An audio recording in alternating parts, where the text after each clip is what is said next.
L'État de Côte d'Ivoire est engagé dans un vaste programme de construction de nouveaux ouvrages de production et de transport d'énergie électrique. Ce vendredi, le ministre du Pétrole et de l'Énergie a visité des chantiers dans les communes de Cocody, Anoumambo et Port-Boué.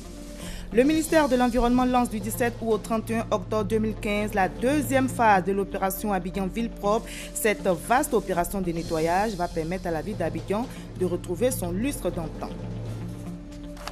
Folle rumeur suite à l'assassinat d'une jeune fille à Yopougon. Le ministère de la Sécurité rassure les populations. La commune de Yopougon bénéficie d'un dispositif de sécurité. L'hymne américain et cubain ont retenti aujourd'hui à la Havane. Pour la première fois depuis 1961, le drapeau américain a été hissé devant l'ambassade des États-Unis à Cuba. Bonsoir à tous, merci de regarder le journal de RTI1. Dans 18 mois exactement, le paysage de la région de la Mé va changer avec le bitumage de l'axe Adzopé-Yakassé à Tobrou. Le Premier ministre Daniel Kablan-Duncan a lancé officiellement aujourd'hui les travaux. Ils vont coûter plus de 14 milliards de francs CFA. Distant de 23 km, l'axe Adzopé-Yakassé à Tobrou bitumé va contribuer au désenclavement de la zone et surtout mettre fin à plusieurs années de souffrance des populations. La grande chancellerie de l'Ordre national a sacrifié à la tradition. Quelques jours après la célébration de l'indépendance de la Côte d'Ivoire, la grande chancellerie a décoré des personnalités dans l'Ordre national et du mérite pour services rendus à la nation. Et cette année, ce sont 67 personnes qui ont été distinguées, nous explique Hamza Diaby. Comme à chaque célébration de la fête nationale, la grande chancellerie de l'Ordre national est restée fidèle à sa tradition, celle de distinguer les hommes et femmes de la République pour le courage, le sacrifice et le sérieux affichés dans leur engagement à participer au développement de la Côte d'Ivoire. Ce jeudi, ce sont 67 personnalités qui sont honorées. Restez toujours digne de la distinction et de la reconnaissance que la nation vous exprime.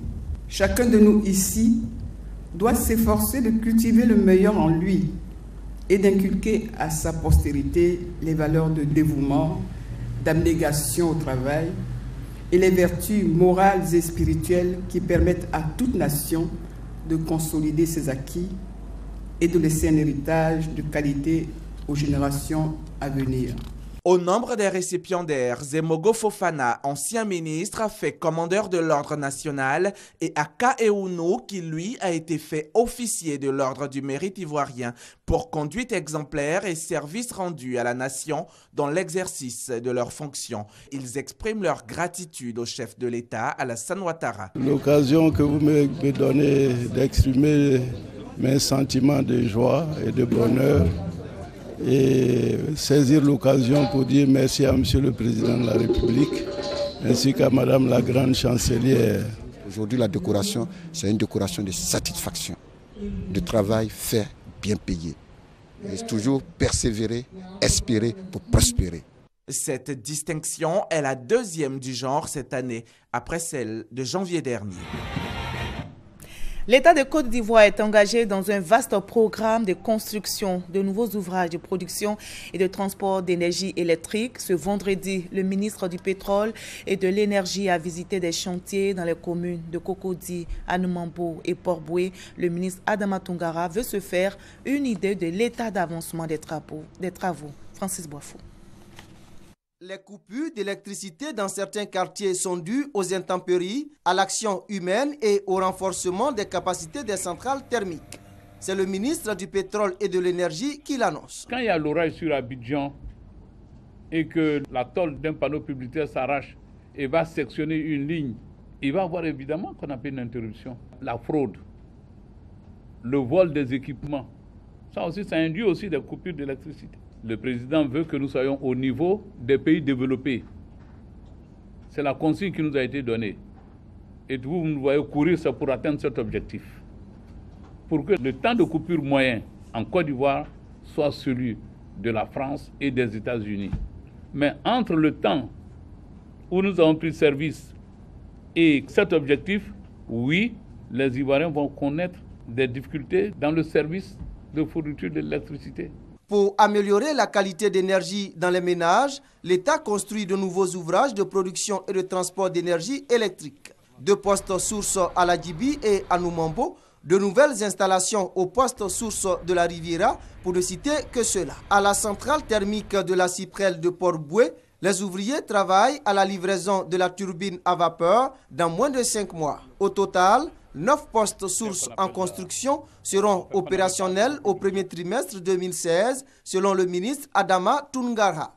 Ce qui permettra à la Côte d'Ivoire de passer de 1872 MW en 2014 à 1880 MW en 2015, puis 4000 en 2020.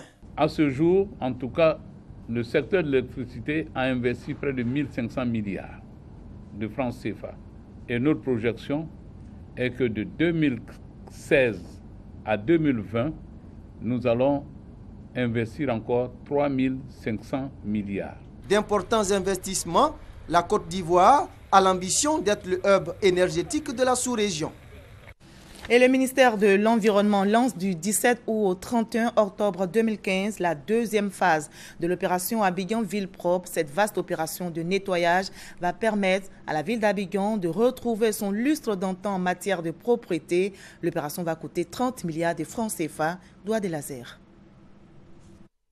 30 milliards de francs CFA, c'est le budget alloué au ministère en charge de la gestion de l'environnement et de la salubrité urbaine pour redonner fière allure au district d'Abidjan en matière de salubrité. Du 17 août au 31 octobre 2015, une vaste opération dénommée Abidjan Ville Propre 2 va être mise en œuvre. Objectif, mettre fin à la présence des ordures ménagères dans les rues et carrefours des 10 communes d'Abidjan. Mettre en place un mode opératoire qui permette que cette opération Abidjan Ville Propre soit une réussite.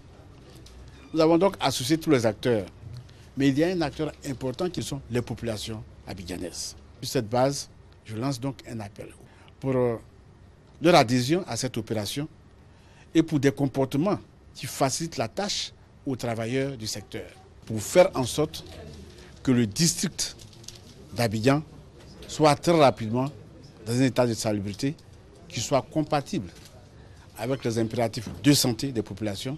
Un comité de pilotage de cette opération de salubrité, Abidjan Ville Propre 2, est mis en place et devra superviser les travaux de balayage des voiries, le nettoyage des espaces verts, le curage des caniveaux, la précollecte et la collecte des ordures ménagères dans le district d'Abidjan. Le Bureau national d'études techniques et de développement, BNET, quant à lui, est chargé de l'évaluation des travaux des prestataires de services du secteur, ainsi que la validation de leurs factures qui seront transmises au Trésor public pour le paiement.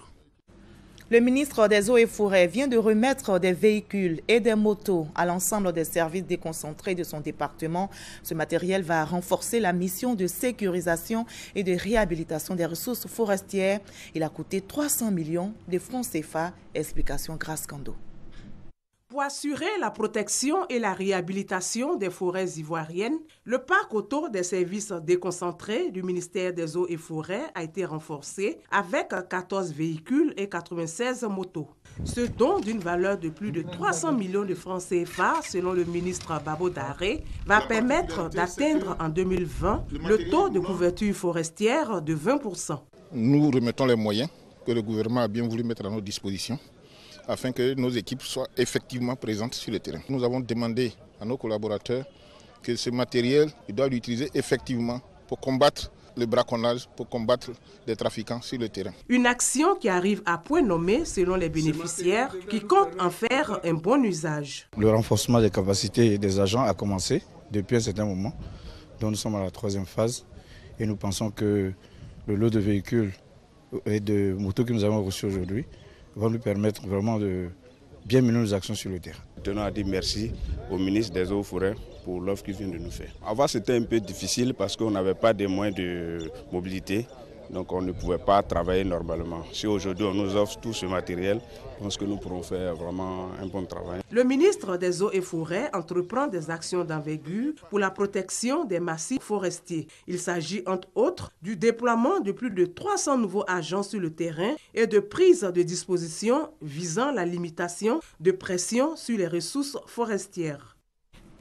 Nous prenons à présent la direction du zoo national d'Abidjan où les syndicats des agents techniques des eaux et forêts ont rendu hommage à leur ministre Mathieu Babou Daré. Ils sont heureux des acquis octroyés par le gouvernement ivoirien qui a fait face à toutes leurs revendications. On en sait plus avec Issa Yeo et Moussa Konaté. Les agents techniques des eaux et forêts veulent bénéficier des mêmes conditions de vie et de travail que les autres corps habillés. Leur appel a été entendu par le gouvernement. Leurs revendications portant entre autres sur le déblocage des salaires, la gratuité du transport SOTRA, la réhabilitation et l'équipement de tous les locaux sur l'ensemble du territoire ont été satisfaites. Depuis 1988 jusqu'à ce jour, on n'a pas eu de matériel. Et 33 véhicules, 329 motos, construire des cantonnements, ce n'est pas facile. Ça mérite à ce qu'on puisse se reconnaître les bienfaits du ministre. Le dialogue social doit être la voie idoine pour résoudre les problèmes syndicaux, a conseillé le ministre des Eaux et Forêts, Mathieu Babou Daré. Il a invité les différents syndicats à faire preuve de responsabilité dans leurs revendications. Il faut que les syndicats nous réclament afin que chaque ministre puisse rencontrer les syndicats une fois au moins par mois pour pouvoir passer en revue les revendications, les préoccupations et à qui mieux chercher à les résoudre. Le ministre Mathieu Babou Daré a annoncé l'organisation prochaine des états généraux de la forêt et des eaux afin de mettre en place un schéma directeur de l'évolution du secteur. La ville de Daloa a abrité le 12 août dernier la célébration officielle de la Journée internationale de la jeunesse. Thème retenu pour cette édition, engagement civique de la jeunesse, et les jeunes à Daloa se sont engagés en faveur de la paix. Le reportage d'Herman Niamien. Ce sont des jeunes conscients, prêts à relever tous les défis qui ont effectué le déplacement des Dalois pour la célébration officielle de la Journée internationale de la jeunesse en Côte d'Ivoire. Pour matérialiser leur engagement à promouvoir un climat de paix et les valeurs civiques et citoyennes, ils ont élaboré une charte dénommée Charte du civisme de la jeunesse. Nous sommes dans une période charnière. Nous voulons inspirer ou alors lancer un appel à toute la jeunesse de Côte d'Ivoire de s'approprier de cette charte afin que la jeunesse ivoirienne contribue au développement de cette Côte d'Ivoire. Confrontés pour la plupart au chômage et à la pauvreté, les jeunes Ivoiriens veulent cependant prendre une part active au développement du pays. Et cette journée qui leur est dédiée a été l'occasion pour eux de solliciter l'aide des autorités afin de leur permettre d'atteindre leurs objectifs. Jeunesse de Côte d'Ivoire, vous êtes la priorité du gouvernement. Vous êtes la priorité du gouvernement, particulièrement celle du président de la République, Alassane Ouattara. Cet engagement du chef de l'État s'est matérialisé par le lancement de l'opération Agir pour la jeunesse, qui fait ses effets aujourd'hui sur toute l'étendue du territoire national. À cet effet, j'aimerais dire aux jeunes de Daloa, dans quelques jours, vous aurez aussi vos bonnes nouvelles. S'appuyant aussi sur le thème de la célébration de cette journée, qui est engagement civique de la jeunesse, le ministre Sidi Touré a invité les jeunes à être plus responsables et à se détourner de la violence. 416 projets financés à hauteur de 96 millions dans le Guémont, c'est dans l'ouest de la Côte d'Ivoire. Les jeunes de cette région bénéficient ainsi de l'opération spéciale Agir pour les jeunes et plusieurs projets dans les secteurs de l'élevage, de l'agriculture, de l'artisanat et du commerce ont été financés. On retrouve Herman Niamien. Ils ont aujourd'hui de quoi agrandir leurs activités ou pour démarrer un projet. Eux, ce sont ces jeunes. Ils viennent de bénéficier des prestations de l'agence Emploi Jeunes. Ce sont 416 projets dans les secteurs de l'agriculture, du commerce, de l'élevage et de l'artisanat qui bénéficient ainsi de financement dans la région du Guémont à hauteur de 97 750 000 francs CFA. Guémont, nous avons déjà donné dos à tout ce qui s'est passé en Côte d'Ivoire. Et nous sommes prêts pour le développement et éviter les zones rurales. Vraiment, je suis contente. Le mot me manque. On prie à bon Dieu pour qu'on rembourse dans le meilleur délai qu'il faut. Peut-être même avant ça. L'opération spéciale Agir pour les jeunes, initiée par l'agence Emploi Jeunes, selon le ministre chargé de la promotion de la jeunesse et de l'emploi des jeunes, est une volonté du président de la République pour apporter une réponse à la problématique du chômage. Sidi Touré souligne que tous les porteurs de projets viables bénéficieront des prestations de l'agence Emploi Jeunes. Il précise cependant que les fonds octroyés sont des prêts et donc remboursables dans un délai précis. Il invite les bénéficiaires à en faire bon usage. La commission électorale indépendante vient d'enregistrer 2 nouvelles candidatures pour la présidentielle d'octobre prochain.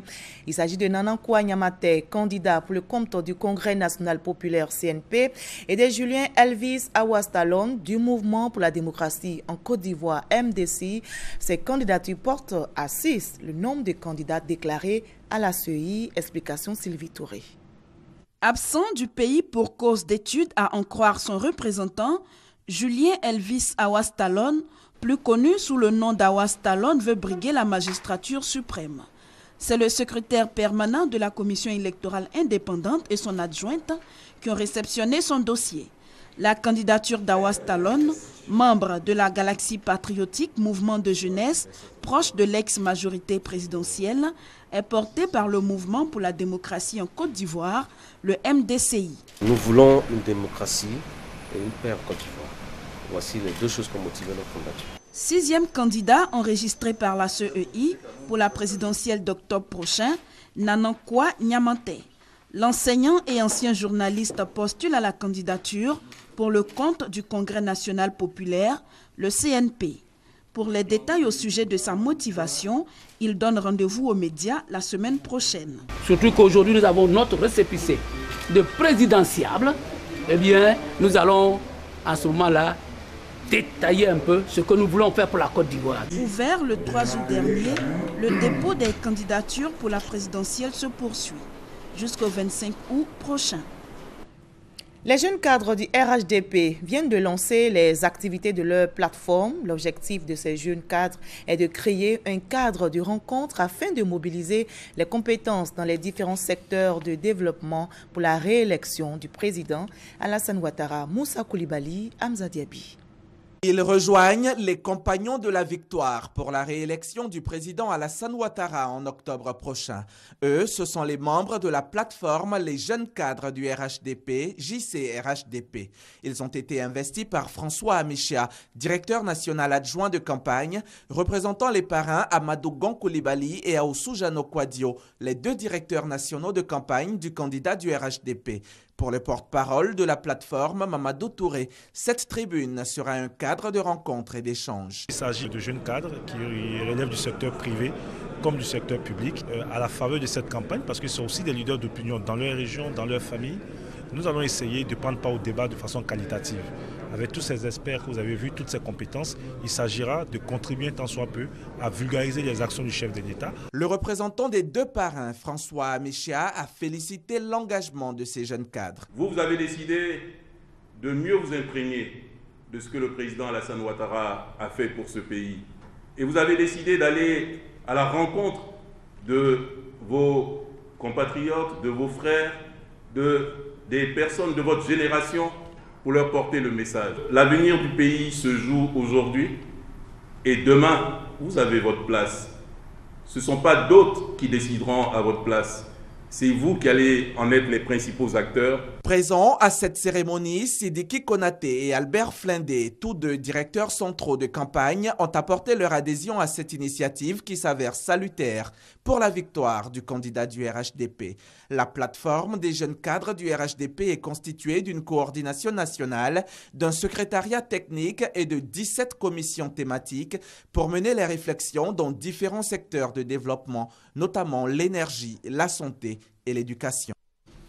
San Pedro pour Alassane Ouattara, les populations justement viennent de réunir la somme de 70 millions de francs CFA pour contribuer à la campagne électorale du candidat Alassane Ouattara à la présidentielle d'octobre prochain. On en sait plus avec Mamadou Kwasi. 70 millions de francs CFA, dont 10 pour la caution et 60 en matériel.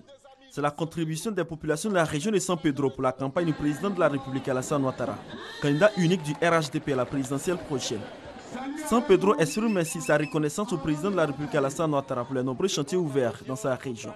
Il s'agit entre autres du bitumage de la voirie, de la construction d'un lycée d'excellence et des CAFOP, et surtout la réalisation prochaine de l'autoroute Abidjan-San Pedro. Le président de la République prévoit investir plus de 6 000 milliards de francs CFA pour le développement de cette région. Et ces populations souhaitent lui accorder un second mandat pour la réalisation de ces projets. Nous, le club des amis de San Pedro, composé d'opérateurs économiques, de cadres de cette ville et de cette région, nous sommes prêts pour Ado. Et San Pedro complet attend vos instructions, Monsieur le Premier ministre, Monsieur le directeur de campagne. Une initiative saluée par le directeur national de campagne du candidat Alassane Ouattara. Jano Aoussou Kouadio félicite San Pedro pour cette détermination, car le président de la République Alassane Ouattara est selon lui le seul à l'heure actuelle à pouvoir conduire la Côte d'Ivoire vers le développement. Il y a tout un projet de construction du port, le port minéralier. On doit construire un chemin de fer qui doit venir jusqu'à San Pedro. Si vous voulez que cela se réalise, ne vous trompez pas. Il n'y a pas de maire aujourd'hui en Côte d'Ivoire, dans le paysage politique qu'Alassane Ouattara. C'est un champion. Après cette journée d'hommage et de reconnaissance au président de la République Alassane Ouattara, les leaders régionaux du RHDP comptent investir le terrain pour des campagnes porte-à-porte en vue de faire réélire le président de la République Alassane Ouattara à plus de 90%. Ajoutez aussi la chef Erioué qui choisit le président Alassane Ouattara à la présidentielle d'octobre prochain. Elle s'engage à participer à sa victoire, comme nous l'explique Abou Sanogo. Au cours de cette rencontre à Zouaouné, les têtes couronnées des départements de Diokwe, Bangolo, Kouibli et Fakobli, réunis au sein du conseil de paix du Guémon, ont marqué leur soutien à la candidature du président Alassane Ouattara. En leur nom, Badia Keïséa II, secrétaire exécutif du Conseil de paix du Guémon, a traduit sa gratitude à Albert Mabri-Toakeuse pour ses actions de développement et ses efforts en faveur de la cohésion entre les fils et filles du district des montagnes et réaffirmé le soutien des chefs traditionnels du Guémon au président de la République, Alassane Ouattara. Nous étions les tout premiers à le recevoir, alors que ce n'est pas dans le district qu'il a fait le meilleur score. Alors écoutez, même si on est ingrat jusqu'à ce niveau, il faut reconnaître que ce monsieur-là nous aime. Et nous aussi, il faut qu'au retour, nous puissions exprimer notre amour, notre passion pour lui. Nous l'aimons et nous devons faire et lui accorder ce deuxième mandat pour qu'il puisse terminer les projets qu'il a engagés dans notre région. En retour, le ministre d'État, ministre du Plan et du Développement, a renouvelé son admiration à la chefferie du Guémon pour son organisation et sa contribution au retour de la stabilité dans la région. Albert Toakeuse Mabri a donc invité les chefs Oué à toujours œuvrer en faveur de la paix et à prier pour des élections apaisées afin que le président de la République puisse apporter le meilleur au district des montagnes. Il va transformer le pays. Mais il faudra que dans ces résultats, nous soyons fiers de ce que nous ferons. Qu'on dise, dans le district des montagnes, Alassane Ouattara a eu 80%, 85%, 90%. En ce moment, vous rendrez vos enfants forts. Cette rencontre s'est tenue en présence de la chefferie coutumière de Tongui. On en arrive à l'un des titres de cette édition. Depuis 2 jours, la commune de Yopougon est en proie à de folles rumeurs après l'assassinat d'une jeune fille. Le ministère de la Sécurité rassure les populations. Yopougon bénéficie d'un dispositif sécuritaire renforcé. Justement, le préfet de police de Yopougon et le responsable des unités d'intervention étaient sur le terrain, Hamza Diaby. En seulement 2 jours, Yopougon est passé de la cité de la joie à une commune où règne l'angoisse, la peur. Une situation due à des informations qui circulent tous azimuts. Des informations faisant cas de présence dans les rues d'enfants délinquants appelés microbes, armés de machettes et autres armes blanches. Il y a une jeune fille qui a été tuée par, je ne sais pas trop, mais ce sont les rumeurs, ce sont les microbes qui l'ont tuée. J'ai vu des gens en train de courir, on ne savait pas ce qui s'est passé, on était tous effrayés. Et après, on a entendu dire que c'était les microbes. Moi, je n'ai pas vu, je ne connais pas les gens qui les ont vus. Moi-même, je n'ai pas vu. La majorité des personnes aussi affirment qu'ils n'ont pas vu. Mais comme plusieurs personnes affirment que c'est les microbes, le bruit court et ça continue de prendre de l'ampleur. Franchement, la population s'inquiète. On ne sait pas qui est vraiment derrière tout ça. On prie Dieu que l'État prenne cela en main, qu'on règle cette situation le plus tôt possible.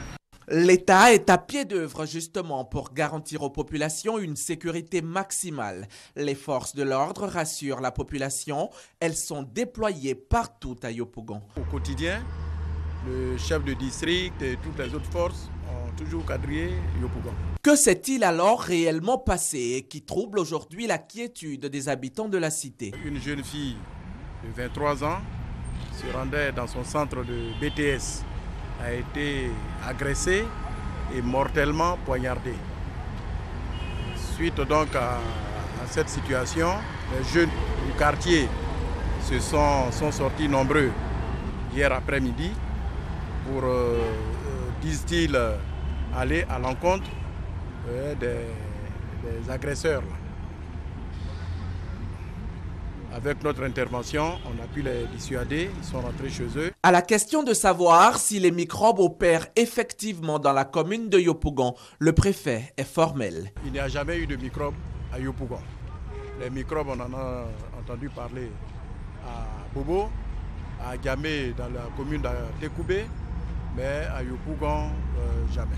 Puis il demande aux populations d'éviter de se faire justice et de toujours saisir les forces régaliennes en cas de menace. Yao Kwame Joseph met aussi en garde les propagateurs de fausses rumeurs visant à troubler l'ordre public.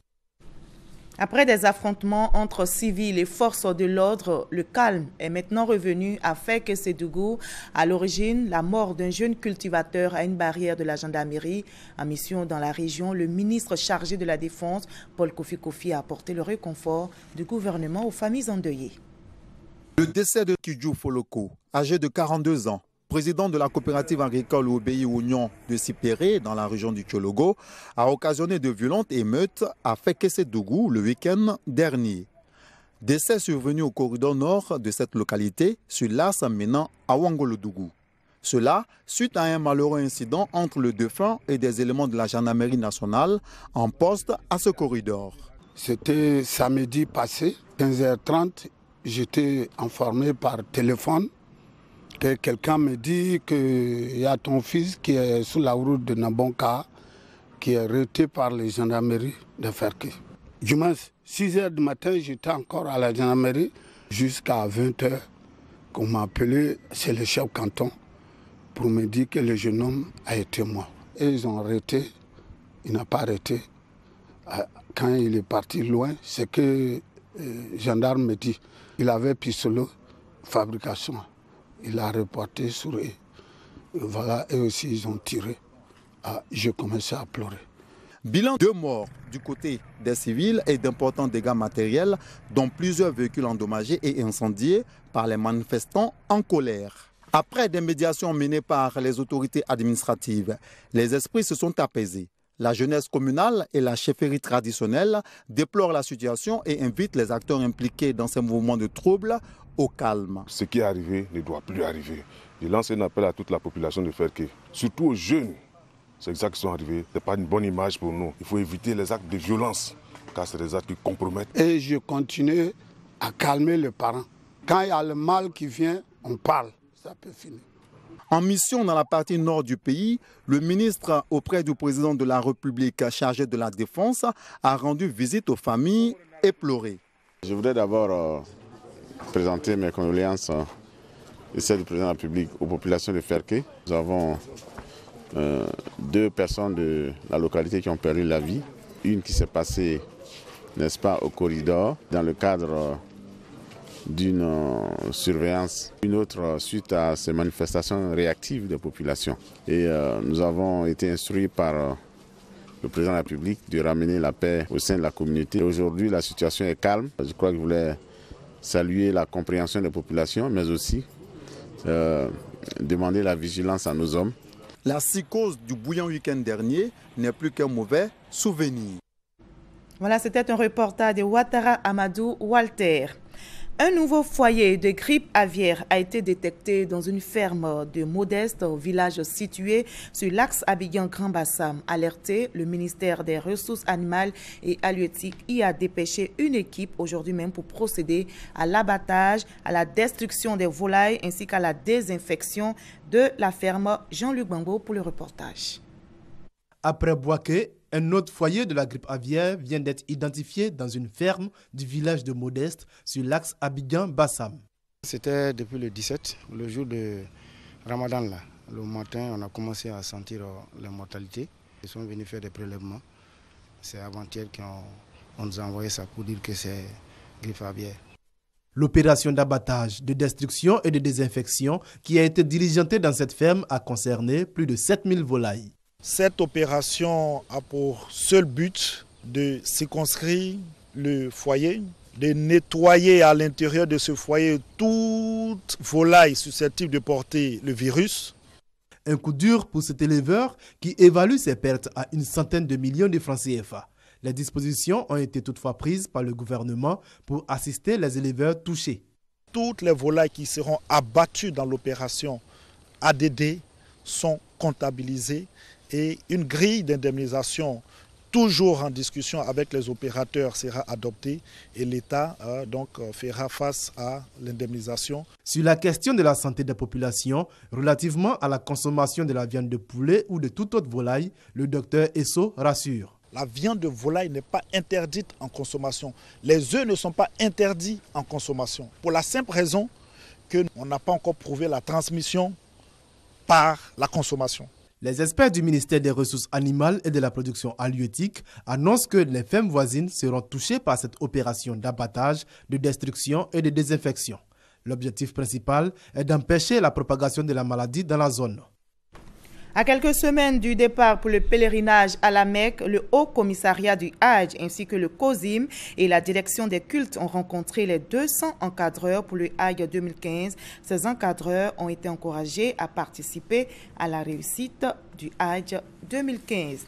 Et ce moment historique à la Havane où l'hymne américain et cubain ont retenti ce vendredi. Pour la première fois depuis 1961, le drapeau américain a été hissé devant l'ambassade des États-Unis à Cuba. 54 ans après avoir été baissé, la bannière étoilée a été hissée en présence du secrétaire d'État américain John Kerry.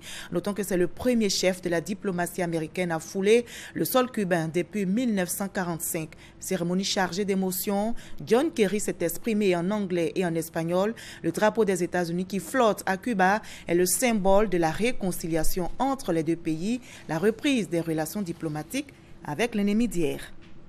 Voilà, c'est ici que l'on s'arrête pour ce 20h. On se retrouve demain à la même heure. Bonne soirée à vous.